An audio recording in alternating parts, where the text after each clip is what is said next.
అతి ముఖ్యమైనది ఏమిటంటే చాలా మందికి ఇళ్ల స్థలాలు రాలేదన్నారు.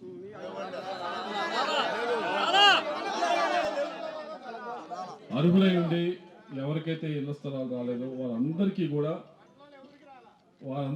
2 సెంట్లు ఇళ్ల స్థలం ఇప్పించే బాధ్యత తెలుగుదేశం పార్టీ తీసుకుందని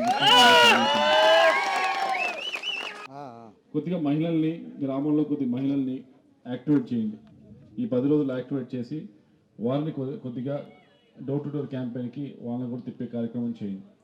ఎందుకంటే మగవారు చెప్పే దానికంటే కూడా మహిళలు చెప్తే చాలా ఇంపాక్ట్ ఉంటుంది. వాళ్ళు చెప్పేదానికి వింటారు.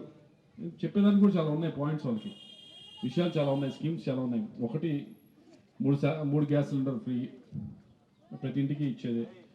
రెండవది ఉచిత బస్ సర్వీస్ మహిళలది, అందరికీ కావాల్సిందే.